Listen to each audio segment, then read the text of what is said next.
Hello and welcome to the second webinar presentation hosted by the City of Edmonds.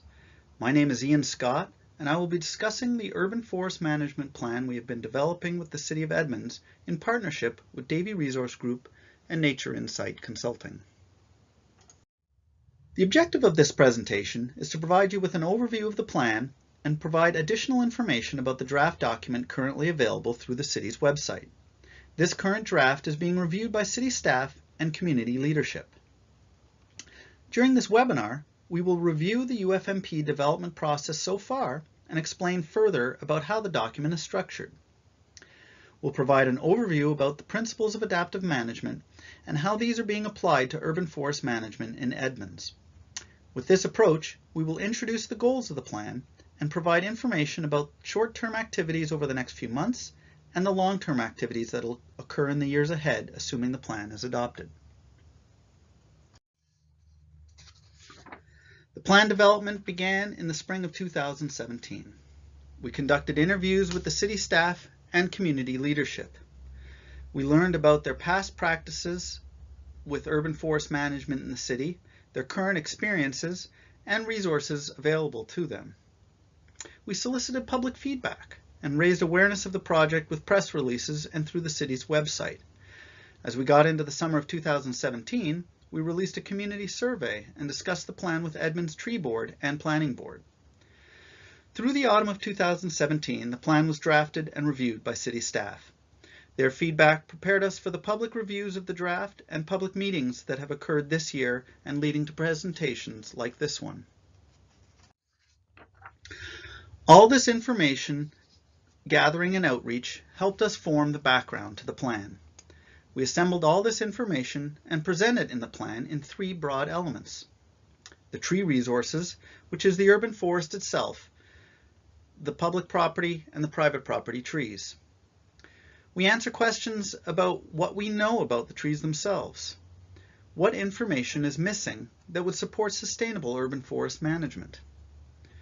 With the municipal resources, this is about the city staff and the policies that manage trees. There are three departments that have tree management responsibilities: development services, public works, and parks. The third category, the community resources, explores how the community gets involved with the urban forest management. This includes the tree board, volunteers, and nonprofit groups that need to be engaged as part of the plan. One way to think about the relationship with these elements might be with a tree planting project. A volunteer may want to plant trees in a park. They engage city staff to site the project, and then they work together to gather the trees and plant materials that are needed.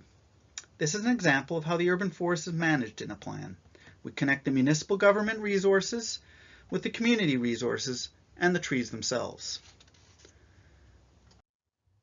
So let's take a look at these resource elements in more detail. What do we have?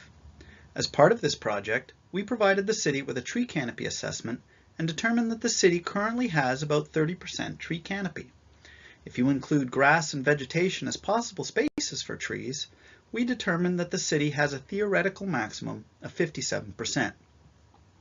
We can't tell you about the health or condition of the forest with this project, but we can tell you where it is located. About 87% is on privately managed properties, with the vast majority being on residential zoned property. The remaining 13% of the canopy is on public property. The UTC project provides the city with new tools for planning into the future. The UTC results were used to prioritize planting opportunities around the city and understand how to manage the forest fragmentation to benefit wildlife in the city.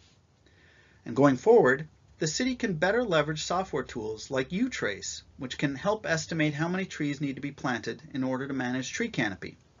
The city can also start connecting their information about trees to the iTree suite of urban forest software tools and uncover ways to optimize the environmental services provided by trees. Looking at the municipal resources, the plan identifies all the common urban forestry activities that a city might engage in. This table establishes a benchmark of how city staff currently spend their time around urban forestry matters.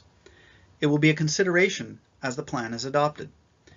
Note, for instance, how the city currently estimates in parks that in any given week, only 1 to 2 persons are engaged in tree management.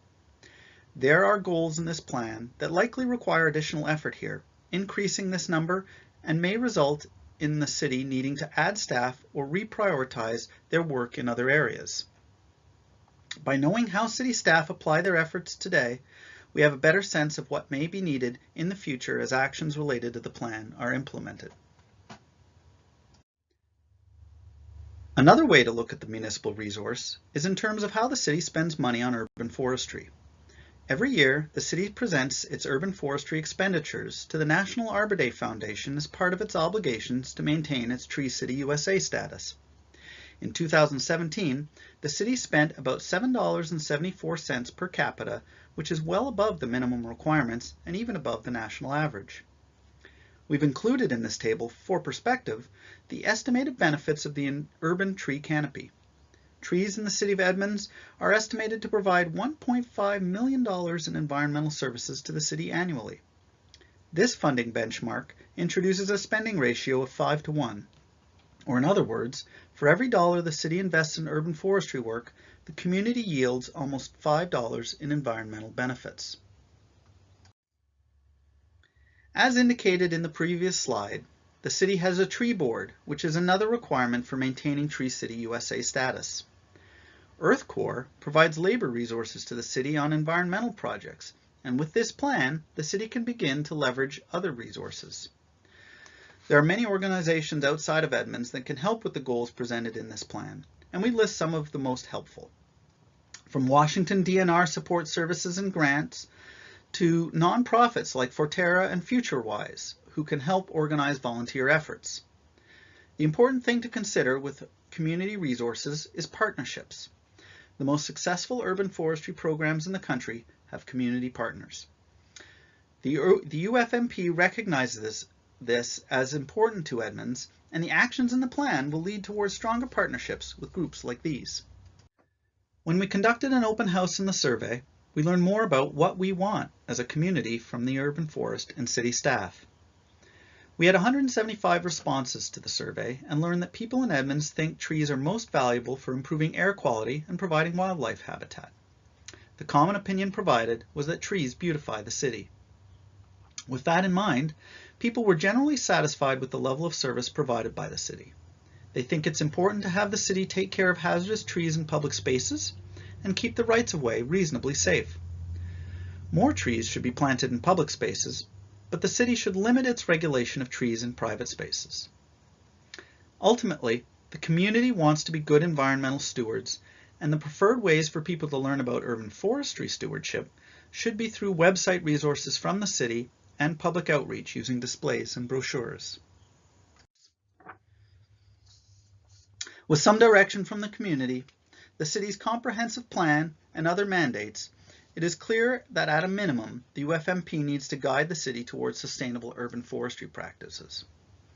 These next 3 slides present the goals and show how we get there.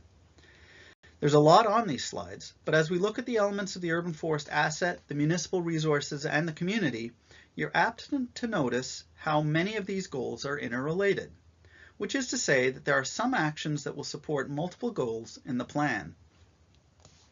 With the urban forest goals you see here, these are designed to increase the knowledge about the forest and improve the coordination of tree planting, tree maintenance, and removal activity.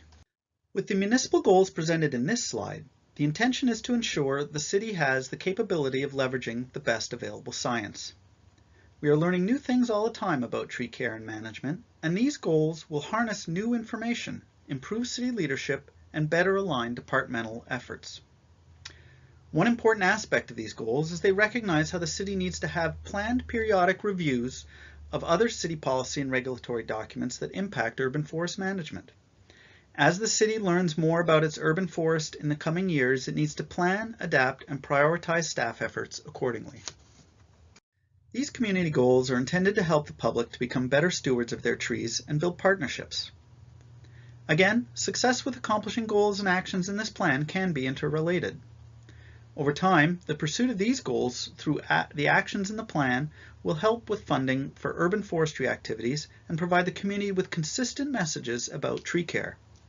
Actions within this plan element will make it easier to pursue grants, win awards, and build relationships with nonprofit organizations that share common visions for the future of Edmonds urban forest.